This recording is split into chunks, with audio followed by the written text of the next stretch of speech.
ఉద్యోగాల కల్పన జరిగే అవకాశం ఉంది అధ్యక్ష. కోస్తా జిల్లాలో మత్స్య పరిశ్రమలో దాదాపు ఫిషింగ్ గేర్లో కానీ మత్స్య పరిశ్రమలో 5% తగ్గించడము, ఫిషింగ్ గేర్లో 18% నుంచి 5% తగ్గడం వల్ల చేపలు రొయ్యల సంబంధించిన ఉత్పత్తులు ఎగుమతుల్లో లాభదాయకంగా అవుతుంది అధ్యక్ష. ఫార్మా లైఫ్ సైన్సెస్లో 5% 0% చేశారు అధ్యక్ష, 12% నుంచి. దీనివల్ల బల్క్ డ్రగ్ యూనిట్స్ కానీ వాటి గ్రోత్ పెరిగే అవకాశం ఉంది అధ్యక్ష. ఉపాధి దాదాపు 90,000కు పెరిగే అవకాశం ఉంది అధ్యక్ష. పాన్ ఇండియా హాస్పిటల్స్ ఫార్మా ఎగుమతులు చౌకగా ఆరోగ్య సేవలు జరిగే అవకాశం ఉంది అధ్యక్ష. ఒక్క నిమిషం సార్. పాలరంగం పాడి పరిశ్రమలో దాదాపు 5% నుంచి 0% చేయడం వల్ల చిన్న రైతులు మహిళలు సెల్ఫ్ హెల్ప్ గ్రూప్స్ కు లాభం జరిగే పరిస్థితి అధ్యక్ష. మన ముఖ్యమంత్రి గారు ముఖ్యంగా సెల్ఫ్ హెల్ప్ గ్రూప్స్ కానీ మహిళలకు కానీ ఎంతగా ప్రోత్సాహం ఇస్తున్నారు.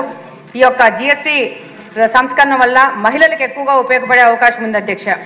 అలాగనే చాలా పెద్ద మొత్తంలో ప్రజలకు నిత్యావసర సరుకుల ధరలు తగ్గి వారి ఆస్పిరేషన్స్ తీరే విధంగా అనేక వస్తువుల ధరలు తగ్గడం వలన డిమాండ్ పెరిగి ప్రొడక్షన్ పెరిగి ఎంఎస్సిఎంఈల సంఖ్య పెరిగి కొత్త ఉత్పత్తిదారులు వచ్చి దేశం రాష్ట్రం యొక్క పారిశ్రామికీకరణ పెరిగే అవకాశం ఉంది అధ్యక్ష. దీనివల్ల దాదాపు 2 లక్షల కోట్లకు ప్రజలకు ఆదాయం అయ్యే అవకాశం ఉంది అధ్యక్ష. దీనివల్ల ఆర్థికంగా ప్రభుత్వాలు బలపడే అవకాశం ఉంది అధ్యక్ష. ఈరోజు good service good simple tax జిఎస్టీని సింపుల్గా మోడీ గారు చెప్పారు, చాలా సింపుల్గా ఉంటుందని.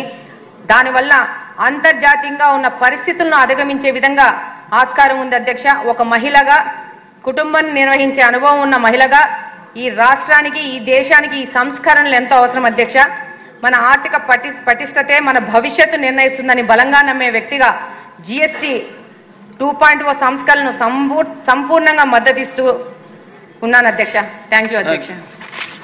జస్ట్ ఒక లంచ్ బ్రేక్ ఇచ్చామంతే. కేశవ్ గారు చెప్పినవన్నీ మళ్ళీ రిపీట్ చేయొద్దని చెప్పి మరొకసారి తెలియజేస్తూ ఏలూరు సాంబశివరావు గారు.